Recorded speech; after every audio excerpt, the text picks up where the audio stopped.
Hi everyone, welcome to another episode of rawradianthealth.com, and I'm Natasha St. Michael, and thank you so much for joining me. So it's Friday, and today I'm going to actually address a comment that was left on my Facebook page. It was left a few weeks ago, and I've been meaning to talk about this for a while, and so I remembered today. So today I'm going to talk about skipping meals. This was a big topic that actually comes up a lot with my coaching clients.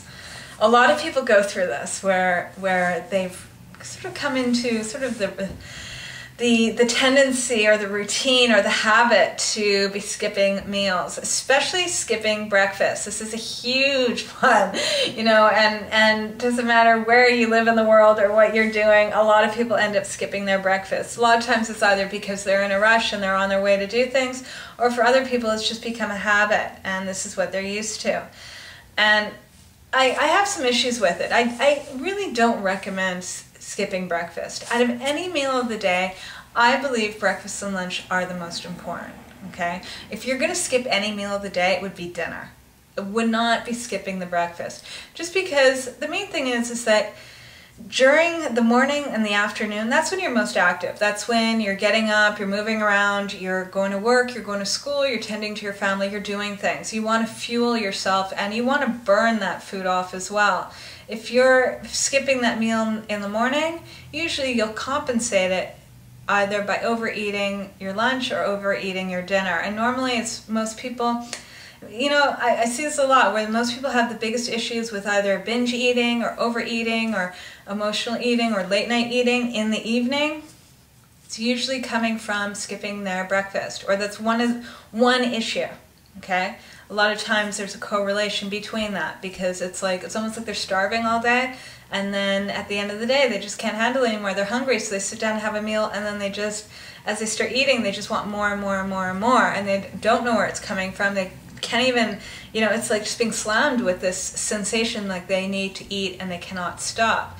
And they can't even rationalize it. And next thing you know, they've devoured everything in the kitchen, and then they feel guilty and terrible, and then it creates a pattern that they feel so bad that night that the next day they wake up and either they feel sick or they feel guilty or they feel just terrible that they skip breakfast again, and then they overeat again in the evening, and it goes on and on and on, and this can go on for days or months or years or decades. So, and I see it all the time, so I don't recommend at all skipping breakfast. And I know that there's a lot of confusion because there's a lot of people in like the natural health movement and the raw foods that talk about that the body is detoxifying in the morning and that people should not be eating in the morning. And I have to disagree with this.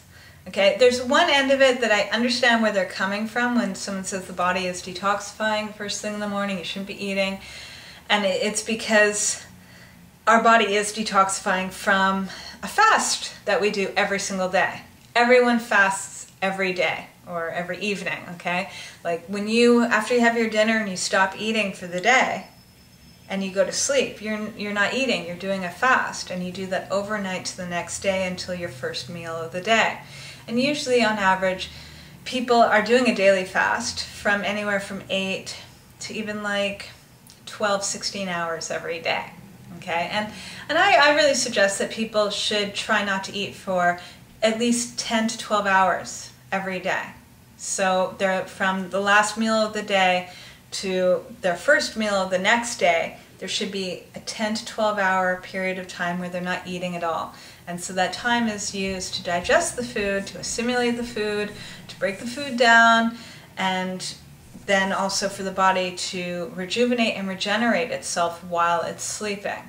Okay? And so you're going to get the most out of your sleep if you eat, the earlier you eat. So someone that, let's say they eat earlier in the evening, like around 5 or 6, and they don't eat until they go to bed at like 10 o'clock, then that 5-hour period of time before they went to bed and stopped eating, that's when the body digests that food. So by the time they go to sleep, the food has already been digested from dinner so that they go to bed, and then they have, that 8-hour sleep where their body can really just regenerate the cells and the tissues and bring down any kind of inflammation and just rebalance the body and detoxify the body. Okay, so you're getting this great fast every single night, but you can really mess up that fast if you eat before you go to bed.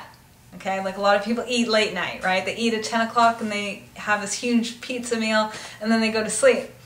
And what happens? Well, their body, you know, since they're just going to sleep on a full stomach, their body, like everything is just focused on digesting that food in the stomach.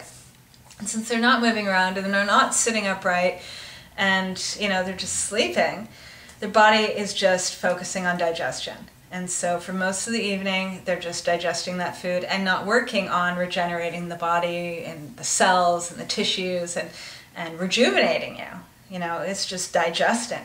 So so then of course they wake up the next day, and a lot of times people wake up and they still feel full from the night before, right? Because they're still digesting all that food.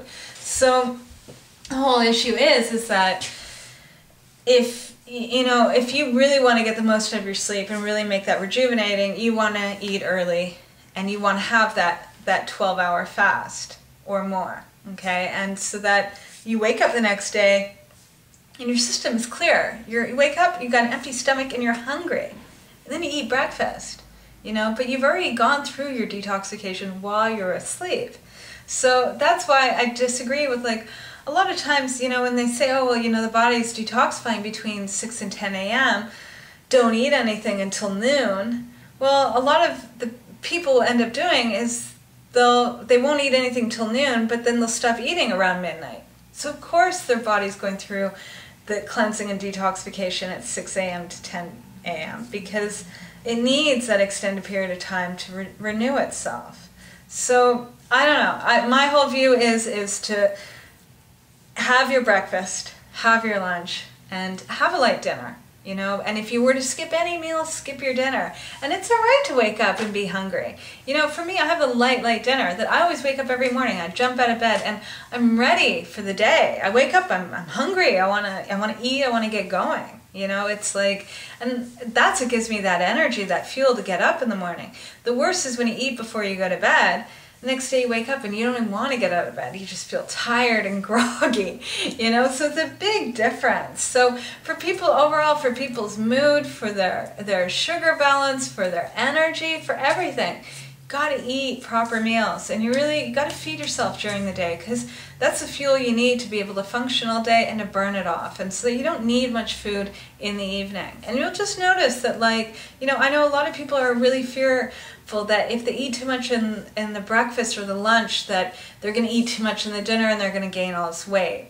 And usually by eating a good breakfast and a good lunch, it decreases your appetite. That even though emotionally you might want to be eating more, you'll just, by dinner time, you won't have that huge hunger or that huge appetite that you used to have. And it's really nice to be able to eat a light meal and see what it's like to go to bed where you're not digesting, but you're ready to rejuvenate.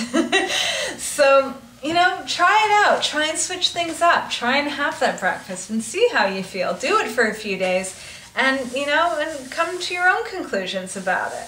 So that's my little tip for today. And I just want to remind you guys, 7-day raw food challenge. It starts on Monday, September 20th. So do go and sign up at www.rawradianthealth.com.